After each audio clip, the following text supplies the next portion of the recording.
Hoje é quinta-feira, dia 9 de julho, e essa é a nossa transmissão ao vivo de número 79 desde o início da pandemia. Nós somos transmitidos ao vivo pela TV Câmara de Rio Preto, pela Rádio Educativa FM e pelas redes sociais do município. Quem está aqui hoje para atualizar os dados sobre a pandemia em Rio Preto é a gerente da Vigilância Epidemiológica, Andréa Negri. Bom dia, Andréa. Bom dia a todos. Vamos dar início então à apresentação dos casos aqui de coronavírus em São José do Rio Preto. Então, até o momento foram notificados 28.739 suspeitos, destes 21.047 pessoas já foram testados, foram testes realizados, 17.015 negativos, 4.032 casos confirmados até o momento. Destes, nós tivemos 118 óbitos, 2 óbitos a mais do que ontem. Ontem nós divulgamos 116. Recuperados, né? Esse dado é muito bom, 2.305 casos recuperados. Profissionais de saúde, 768 profissionais já acometidos pela doença e 649 pessoas internadas, que já foram internadas aí ao longo da pandemia. Nosso coeficiente de incidência está em 875 casos para cada 100 mil habitantes.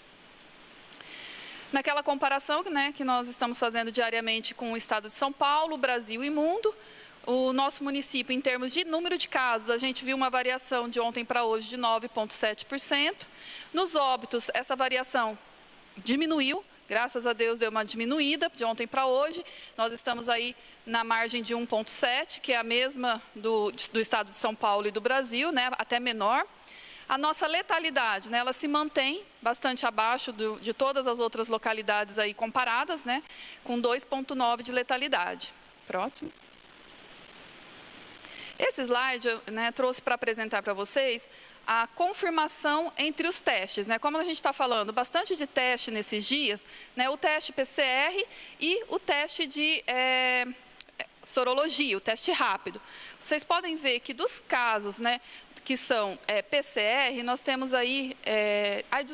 esse é um slide de casos confirmados e casos leves, tá bom? Nos últimos 14 dias.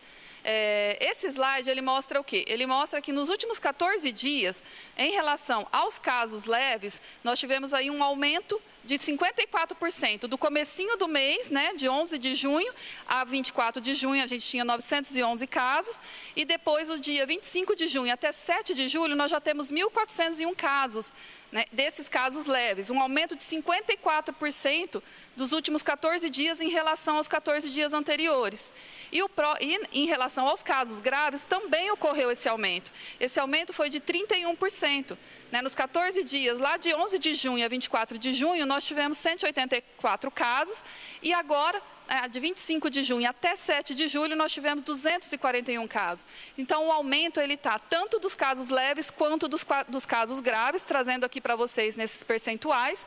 E lembrando que esses casos leves que aumentaram, eles, no momento, são pessoas que começaram os sintomas nesses dias, né, recentemente, e muito provavelmente eles vão estar internando nos próximos dias. Essa é a nossa grande preocupação. Próximo. Agora sim, esse slide é o que fala em relação ao tipo de teste, né? Então, em relação ao teste de PCR, nós já fizemos 7.376 testes de PCR e 2.730 positivos, né? 7.000 negativos e 2.730 negativos, correspondendo a 27% aí de positividade dos exames de PCR, que é um exame bastante mais sensível até que o de sorologia. E os testes sorológicos, né, que é o teste de sangue, que é feito, nós já fizemos quase 7.000 testes também, com 648 casos confirmados, uma positividade de 8,5%, que é o esperado realmente para esse teste. E lembrando que a maioria dessas pessoas que fizeram o teste rápido são pessoas que eram oligossintomáticas e também casos que procuraram muito a rede privada, né? Então, que não tinham sintomas. Por isso que o assintomático, o risco dele dar um resultado negativo é muito grande, porque se ele é assintomático, muito provavelmente também ele não entrou em contato. É uma pessoa que não tem sintoma nenhum e faz o teste, né? Agora, quando a pessoa tem o sintoma, como é o caso quando faz o PCR, ele já tem um indicativo para dar uma positividade maior. Então, por isso, não quer dizer que um teste seja muito superior ao outro, quer dizer que as condições que esses exames são realizados e os critérios que foram realizados influenciam bastante. Próximo. Então, em relação aos casos novos, aí nas últimas 4 horas, 332 casos novos, 33 síndrome respiratória aguda graves internaram nessas últimas 24 horas e 682 novos casos leves notificados. Atualizando aí o dia 7, nós tivemos 1.025 notificações no dia 7 como um todo, de casos leves. Próximo. Em relação às internações, que a gente vem passando para vocês todos os dias. Então, já tivemos 1.673 casos acumulados, internados, casos graves, 399 nos últimos 14 dias, corresponde, gente, a 24%. Vocês podem ver que essa coluna, todos os dias, vem correspondendo a mais ou menos isso. Porém, ela vem aumentando. Se vocês notarem, eram 320, 340, e agora nós estamos praticamente próximos aos 400 casos notificados aí nesses últimos 14 dias de casos graves. Ou seja, são 400 pessoas que passaram e tiveram que ficar internadas ou ainda estão internadas nos nossos serviços de saúde, nos nossos hospitais. E ontem, né, na data de ontem, nós temos 257 casos internados, residentes aqui de Rio Preto, 93 estão em UTI e 164 em enfermaria. Próximo. Esse slide o Dr. Aldenis apresentou para vocês no dia 1º de julho. E agora nós estamos apresentando novamente para vocês verem que os casos internados, eles tendem assim a aumentar. É um método chamado Nowcast, em que ele avalia os casos graves que vão poder precisar de alguma internação, considerando aí o tempo de sintomas e a notificação, que é aquilo que eu falei para vocês. Uma pessoa começa com sintomas hoje, ela não vai internar amanhã, ela vai passar 7, 8 dias, muitas vezes, para depois ela ter uma gravidade e ser internada, porque o critério de internação é esse paciente apresentar algum sinal de gravidade. E o coronavírus se apresentou que nos primeiros dias, realmente ele não tem uma gravidade, ele se comporta como uma gripe leve, um resfriado leve, muitas vezes nem febre ele pode ter. Então, nesse caso, quando a pessoa vai internar para os próximos dias, então ele avalia isso. Hoje, internados em Rio Preto, notificados do período de 29/6 a 9/7, já foram 132 pessoas. Só que estima-se que para esse período aí, de finalzinho de junho até a data de hoje, nós tenhamos aí pessoas que estão com sintomas, umas 123 pessoas que estão com sintomas leves, mas que poderão internar nos próximos dias. E com data de sintomas agora desse período. Por isso que a gente fala que o comportamento das pessoas de hoje vai influenciar na internação, nos casos daqui 7, 14 dias. Por isso que nós precisamos sim tomar todas as medidas agora para que a gente possa conseguir responder às pessoas que procuram os nossos serviços, ter acesso, garantir assistência a eles. Era essa apresentação que eu queria fazer para vocês e ficar esse recado mesmo, que realmente as estimativas mostram que nós vamos ainda ter pessoas que vão internar por conta mesmo desse número de aumento de casos leves, e aí elas vão interferir nos casos novos que vão internar nos próximos dias, nas próximas semanas. Obrigado, Andréa, pela atualização. E agora nós vamos para as perguntas enviadas pela imprensa. O Sérgio Sampaio, a primeira delas é do Sérgio Sampaio, do Jornal de Hoje. Ele pergunta, com os dados apresentados nos últimos 7 dias, a respeito de internações e também do isolamento, ele quer saber qual a avaliação do comitê, se na próxima avaliação do governo, amanhã, sexta-feira, ela deve ocorrer, se Rio Preto deve se manter no laranja ou nós ainda corremos o risco de regredir para a fase vermelha. Olha, para essa semana, muito provavelmente, a nossa expectativa é que o município fique no laranja, certo? Então, nessa expectativa que nós temos aí, é que seja mantido o laranja. Mas, de acordo com o que vem ocorrendo também na região, em relação ao número de leitos aí de outros municípios e até o nosso aqui em Rio Preto, como a gente vem apresentando para vocês o tempo todo, há um risco no futuro de irmos para o vermelho se não mudarmos o comportamento. Se a nossa população de Rio Preto e região não mudar o comportamento, a tendência é que no futuro, sim, a gente possa ir para um cenário pior. Porém, a nossa expectativa ainda nesse momento é que fiquemos no laranja. Acho que é importante citar que Rio Preto, como referência na medicina, recebe muitos pacientes de fora e esse trabalho de isolamento ele precisa ser regional, precisa ser integrado, até porque a avaliação do Estado ela é a nível regional, não é isso? Isso mesmo, não só o município de Rio Preto ter um indicador é bom, muitas vezes, mas vários municípios no entorno não estão com esse indicador da mesma forma.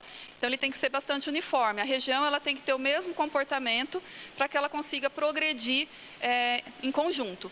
E o nosso objetivo é sempre, gente, melhorar, progredir, voltarmos à normalidade, ter o comércio funcionando. A gente sabe o quanto que é importante a nossa economia voltar a essa regularidade, a normalidade, e isso depende de todos nós. Tanto os comerciantes, né, as pessoas, como também os usuários desses locais, né? Temos que ser muito conscientes. E nós temos na nossa audiência, as pessoas que acompanham a nossa live, muita gente também dos municípios da região, então esse recado vale para as pessoas da região também. A segunda pergunta também do Sérgio Sampaio é a avaliação do comitê em relação a essas 2 semanas de mini lockdown. Qual foi o efeito para o isolamento? Olha, como apresentei para vocês, né, tudo que a gente tem de internação nesse momento ainda está sendo reflexo de 14, 15 dias atrás. Então, muito provavelmente, ainda, como eu falei, ainda tem uma estimativa para que entrem pessoas que têm os sintomas desses dias. Então, essa avaliação, ainda a gente precisa ter mais alguns dias, mais 7 dias, 14 dias, para realmente falar, o mini lockdown funcionou, a população fez uma boa adesão ou não.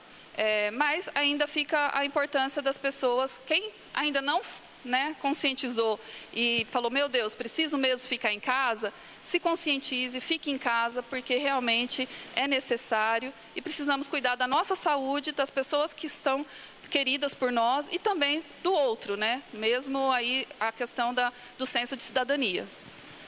Com certeza. E um dado positivo que a gente pode passar em relação ao mini lockdown foi divulgado, vem sendo divulgado diariamente pela Secretaria de Trânsito e o Transporte Coletivo de Rio Preto. Nas 2 segundas-feiras e nas terças-feiras, registraram em média 4.000 passageiros a menos. Então, são pessoas que deixaram de ficar expostas, mas como você disse, esse efeito a gente só vai poder calcular daqui uma semana, 14 dias. Então, para encerrar, eu gostaria que você deixasse um recado à população, reforçasse esse recado para os próximos dias, como agir. Esse indicador que o Terradas falou é muito importante mesmo, né? Porque esses 4.000 correspondem a praticamente quase 10% da população que utiliza do transporte público, e isso vai ter esperamos que tenha um grande impacto, sim, impacto benéfico aí no número de casos. O recado é esse. Realmente, procurar os serviços de saúde quando necessário. Quem tiver sintomas também, não ficar também com medo de procurar o serviço, porque a gente sabe que tem pessoas que têm sintomas até de outras doenças e não procuram o serviço porque está com medo. Os nossos serviços, eles estão preparados, sim, para atender tanto as pessoas que são sintomáticas, respiratórias, que têm um sintoma de coronavírus ou não, e também aquelas pessoas que têm sintomas das suas outras doenças, né? Quem tem alguma doença igual diabetes, hipertensão, né? Que tem essa doença e que precisa de um controle melhor e tem esse agendamento nos seus serviços e está ok, procure, não fiquem com medo. Também precisam controlar essas doenças de base, porque vocês viram que o impacto do coronavírus em pessoas que têm doenças pré-existentes, ela também é importante. Então, cuidem bem da sua saúde. Obrigado, Andréia. Mais uma vez, em nome da Secretaria de Comunicação, eu agradeço a sua disponibilidade de estar aqui trazendo informações atualizadas para a população de Rio Preto. Antes de encerrar, eu só gostaria de informar que nós tivemos perguntas da TV Tem e do Jornal Diário da Região, que serão respondidas pelo secretário Aldenis Borim e enviadas por e-mail, por meio da assessoria de imprensa da Secretaria de Saúde. Agora sim, nós encerramos essa transmissão ao vivo. Lembrando que a live de amanhã será às 3h30 da tarde, desejando um ótimo dia a todos e pedindo mais uma vez, não saia de casa, só saia se for inevitável e se tiver mesmo que sair, use a máscara.